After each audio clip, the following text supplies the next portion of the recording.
Cuando un artista muere, algo de nosotros se va con él, no solo porque su voz o su talento desaparecen, sino porque su arte está profundamente entrelazado con nuestras propias vidas. Somos, en parte, las canciones que nos acompañaron en los momentos más difíciles, esas que nos sostuvieron cuando todo parecía derrumbarse, y también aquellas que musicalizaron nuestras experiencias más preciadas. Cada una guarda algo nuestro, una emoción, un recuerdo, una parte del camino, pero hay despedidas que duelen distinto. Algunos artistas, agotados por el peso de su propia historia, por el dolor o la enfermedad, se enfrentan al final de una manera profundamente humana, escribiendo. En sus últimas canciones dejan rastros de lo que sintieron, de lo que comprendieron y a veces de lo que ya no pueden sostener. Hoy, con un tono un poco más íntimo y reflexivo, vamos a recorrer alguna de esas despedidas, canciones que no solo hablan de la muerte, sino también de la vida, de lo que significa dejar una huella cuando la oscuridad es inminente.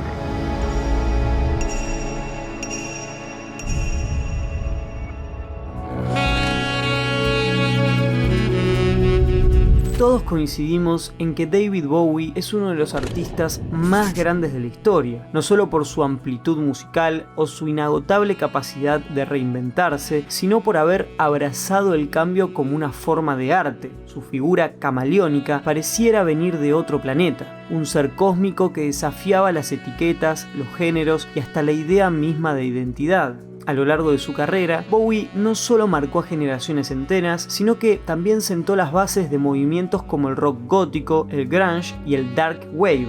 Con sus 25 álbumes de estudio, nos llevó a explorar los rincones más profundos y andróginos del universo, transformando cada disco en un viaje hacia lo desconocido.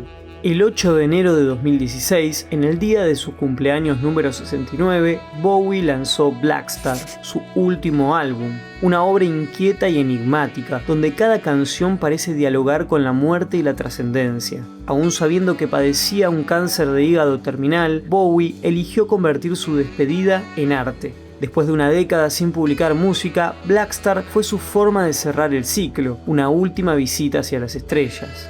Una de las canciones más trascendentales del álbum se titula Lazarus. Cuando se lanzó, apenas 2 días antes de su muerte, el mundo comprendió que se trataba del epitafio musical del artista. Desde los primeros versos, Bowie parece hablarnos desde el más allá. Miren arriba, estoy en el cielo. Anunciando su partida, le estaba hablando al mundo por última vez. En otro pasaje, menciona que tiene cicatrices que nadie puede ver, una clara alusión a su enfermedad que en ese entonces aún mantenía en secreto, y a ese sufrimiento interno que nunca quiso exponer públicamente. A medida que avanza la canción se percibe un tono de aceptación y serenidad. Canta "Ya no tengo nada que perder", que no suena como una rendición, sino como una liberación. Bowie se despide con calma, consciente de que su obra ya había trascendido lo humano. En ese estado de desprendimiento evoca la figura de un ave azul que simboliza su alma liberada, volando más allá del cuerpo, del tiempo y de la muerte. El título Lazarus encierra el significado profundo de la canción. En la Biblia, Lázaro es el hombre que Jesús resucita 4 días después de morir. Bowie toma esa figura como metáfora de su propio destino, morir físicamente, pero renacer a través del arte. Cada verso y cada acorde de la canción parecen construidos como un pasaje de lo terrenal a lo eterno. En Lazarus, Bowie no se despide con tristeza, sino con lucidez. Es el artista que convierte su final en una última performance, una obra total que combina música, teatro y simbolismo. Nos recuerda que, incluso frente a la muerte, el arte puede ser una forma de resurrección. Bowie no desapareció, simplemente hizo lo que mejor supo hacer, cambiar de forma, convirtiéndose en su propio Lázaro. Otro artista que también atravesó la larga y dolorosa espera de su final fue el inigualable Freddie Mercury, una de las voces más poderosas y carismáticas que dio la historia del rock. Su muerte, prematura, no solo marcó el cierre de una era, sino que dejó una marca eterna en la cultura musical. Una de las canciones más conmovedoras de Queen es These Are the Days of Our Lives, lanzada en 1991 dentro del álbum Innuendo, que también incluye temas como The Show Must Go On. Ambas canciones vieron la luz apenas meses antes de la muerte de Freddie Mercury, quien atravesaba una devastadora lucha contra el SIDA. Hoy nos centraremos en These Are the Days of Our Lives, que no es solo una melodía nostálgica, es un testamento, una reflexión profunda sobre la vida, el paso del tiempo y el valor de cada instante. Escrita principalmente por Roger Taylor, la letra evoca tanto la melodía de los días que ya quedaron atrás como la importancia de vivir plenamente el presente. Taylor confesó que se inspiró para componerla poniéndose en la perspectiva de Freddie, buscando capturar su esencia y vulnerabilidad. Desde la primera línea, la canción establece un diálogo íntimo con quien la escucha. Esos eran los días de nuestras vidas. Estos son los días de nuestras vidas. La repetición entre pasado y presente no es casual. Es un recordatorio de que el tiempo es efímero y de que cada momento puede ser a la vez un recuerdo y una despedida. En el videoclip, filmado en blanco y negro, Mercury aparece visiblemente debilitado por la enfermedad, mirando directamente a la cámara y susurrando: "I still love you". Todavía los amo, un mensaje final de gratitud y amor hacia sus fans. Musicalmente, la pieza acompaña la vulnerabilidad de la letra con una instrumentación suave y melódica, que deja que la voz de Mercury, frágil pero aún cargada de emotividad, se convierta en el centro de la obra. La producción crea un espacio íntimo, donde la música se transforma en un vehículo de memoria, nostalgia y despedida. Al igual que Bowie, Freddie enfrentó su destino con una mezcla de valentía y arte. Transformó el dolor en creación, el silencio en música. Su partida no fue solo la pérdida de un músico, fue el adiós de un espíritu que, aún sabiendo que su tiempo se agotaba, eligió seguir cantando hasta el final. Si te atrae la música independiente, seguramente conozcas a Elliott Smith, ese hombre reservado y sensible que cantaba como si estuviese confesando algo en voz baja, dejando que su dolor se filtrara entre melodías suaves e introspectivas. La fuerza de su arte radicaba en su capacidad para transformar la angustia en belleza, porque si había algo a lo que Elliott no le temía, era mostrarse tal cual era, con sus luces, sus sombras y toda su fragilidad a la vista. Ese mismo joven fue nominado al Oscar por musicalizar una de las escenas más emotivas de Mente Indomable, la película protagonizada por Matt Damon y Ben Affleck. Cuando apareció en la ceremonia, vestido con un traje blanco que contrastaba con su timidez, se lo veía fuera de lugar, como un sapo de otro pozo en medio del espectáculo de Hollywood. Pero había algo en él, en esa autenticidad honesta y vulnerable que lo hacía imposible de ignorar. En un mundo de ostentación y máscaras, Elliott Smith destacaba justamente por no tener ninguna. En 2003, a los 34 años, Elliott falleció en un hospital de Los Ángeles, dejando un vacío enorme en la música contemporánea. La investigación oficial señaló que la causa de su muerte fueron 2 puñaladas en el corazón, aparentemente autoinfligidas. Su muerte cerró trágicamente una vida marcada por una intensa sensibilidad, la depresión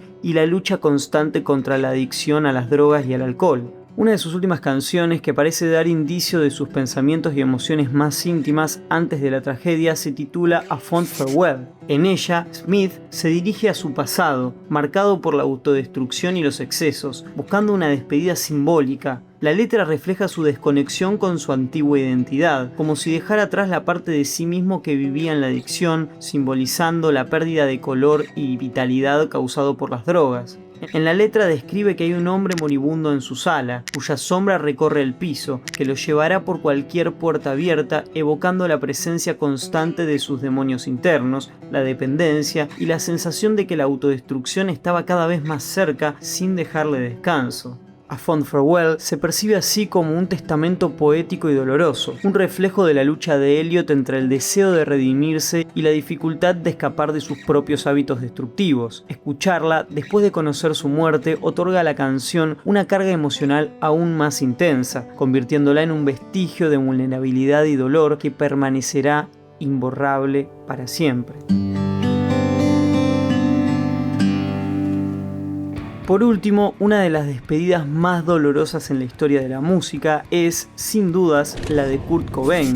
Aunque no necesite presentación, vale decir que fue mucho más que el líder de Nirvana. Fue la voz de una generación entera. Su forma de cantar, de escribir y de estar en el mundo marcó a millones. Y en lo personal, fue una figura esencial durante mi adolescencia, como lo fue también para tantos otros que encontraron en su música un espejo de sus propias emociones. You Know You're Right funciona como un golpe emocional breve y directo. Fue la última canción de estudio registrada por Nirvana, grabada en enero del 94, y por la cercanía temporal con la muerte de Kurt en abril de ese mismo año, terminó cargando un aura casi testimonial. No es exagerado decir que, más allá de su valor artístico, la pieza se volvió un documento que cruza música, biografía y tragedia, y por eso su escucha no puede separarse de ese contexto. Musicalmente, la canción recurre a la fórmula Key Load que Nirvana había perfeccionado, versos contenidos que estallan en un estribillo potente, pero acá el contraste es extremo. En menos de 3 minutos, la voz de Cobain, áspera y al borde del colapso, empuja cada frase con una energía exorbitante, con una sonoridad que le da un énfasis especial a la letra. Esta es corta, repetitiva y ambigua, lo que le da mucha más fuerza.